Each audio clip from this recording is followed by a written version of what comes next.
कोनबानबा अरिजिता देश। आज हम लोग सीखेंगे इंटरोगेटिव सेंटेंस जापानीज लैंग्वेज में कैसे बनाया जाता है। इंटरोगेटिव सेंटेंस का सेंटेंस पैटर्न है N1 वा N2 दिस का, जहाँ पे N1 एंड N2 दोनों नाउन है।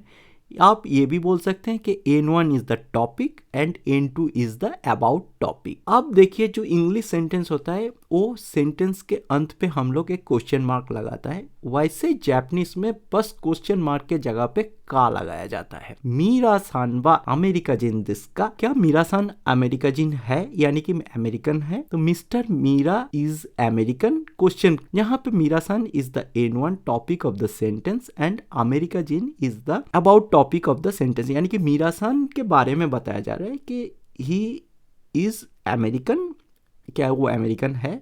तो क्वेश्चन पैटर्न देखो बहुत सिंपल है। जो हमने सिंपल सेंटेंस पढ़ा है मीरा सानबा अमेरिका जिन दिस, बस उसके साथ का जोड़ दिया जाता है अंत पे और वो सेंटेंस तुरंत जो है इंटरोगेटिव या क्वेश्चन में कन्वर्ट हो जाता है। मीरा सानबा अमेरिका जिन दिस का, तो इसके जवाब देखो दो होता है, या हाँ मीरा सान अमेरिका जिन है या नहीं मीरा सान अमेरिका जिन नहीं है। अगर क्वेश्चन का आंसर हाँ है तो क्या बताएंगे? हाई। हाई के मतलब है जापानीज में यस। हाई अमेरिका जिन दिस, देखिए पूरा बताने की जरूरत नहीं है। मीरा सान अमेरिका जिन दिस का दिस, ये पूरा बताने की कोई जरूरत नहीं है। सिंपल कर देते हैं, ओमिट कर देते हैं मीरा सान को, क्योंकि हम जब कन्वर्सेशन कर रहे हैं तो मीरा सान के बारे में कन्वर्सेशन चल रहा है। तो मीरा सान वा अमेरिका जिन दिस बोलने की कोई जरूरत नहीं है। आप क्या बोलेंगे? हाई यस अमेरिका जिन दिस, शॉर्ट स्मार्ट। आपको ना बोलना है तो आप कैसे बोलेंगे? मीरा सान वा सेंसेई दिस का, क्या मीरा सान टीचर है? Meera san is the topic of the sentence यानी कि N1, और उनके बारे में पूछा जा रहा है सेंसेई, क्या वो टीचर है? तो टीच अबाउट टॉपिक, तो ये हो गया हमारे N2। तो बेसिक सेंटेंस स्ट्रक्चर के अकॉर्डिंग हो गया। सिंपल सेंटेंस के साथ हम लोग का जोड़ दिए, मीरा सान वा सेंसेई दिस का। तो इसके जवाब हो गया ये नो। जापानीज में नो को थोड़ा लंबा होता है नो, इंग्लिश में यस थोड़ा ज़्यादा लंबा होता है, नो शॉर्ट होता है। यहाँ पे थोड़ा उल्टा है, जो यस है वो शॉर्ट है हाई, और जो नो है वो लॉन्ग है ये सेंसेई जा अरिमासेन, सेंसेई जा अरिमासेन। तो हम लोग ने पढ़ा है कि नॉट अगर बोलना है तो जा अरिमासेन या देवारिमासेन यूज कर सकते हैं। तो यहाँ पे जा अरिमासेन यूज हुआ है, ये सेंसेई जा अरिमासेन नहीं, वो टीचर नहीं है। और एक सेंटेंस पैटर्न हम समझते हैं। अनोकाताबा दोनाता दिस का, हु इज दैट पर्सन? अनोकाताबा, अनोकाता यानी कि N1, who is basically topic of the sentence, that's why N1 is the अनोकाता। Who is that?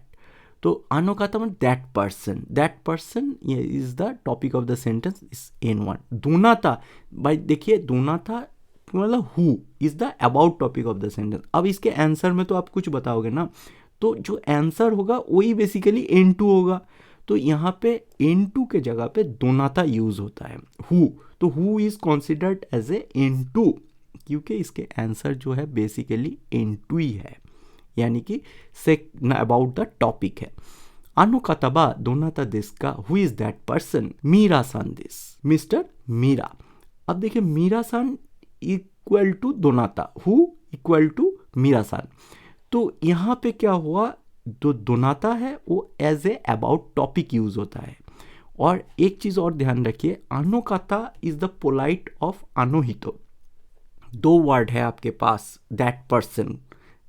अनोहितो is the मतलब चालू सेंटेंस, और अनोकाता is showing respect to that person. अगर मान लीजिए कोई बंदा आप नहीं जानते उनके बारे में, तो आप ऑलवेज उनके बारे में, या कोई मतलब पोटेंशियल बंदा है भाई, कंपनी में आपका बॉस है या आपसे सुपीरियर कोई पर्सन है कोई, तो उसको हम अनोहितो के जगह पे अनोकाता बोलेंगे। और मान लीजिए कि कॉलीग है, कैजुअली हम बात कर रहे हैं दोस्तों में या कॉलीग्स में, तो अनोहितो बोलेंगे। तो अनोहितो एंड अनोकाता एक चालू सेंटेंस में यूज होता है अनोहितो, और एक थोड़ा पोलाइटनेस के साथ यूज किया जाता है अनोकाता, जो थोड़ा सा रिस्पेक्ट शो करता है जिसके बारे में हम बात कर रहे हैं। अनोकाताबा दोनाता दिस का, who is that person? Meera सान दिस, मिस्टर मीरा।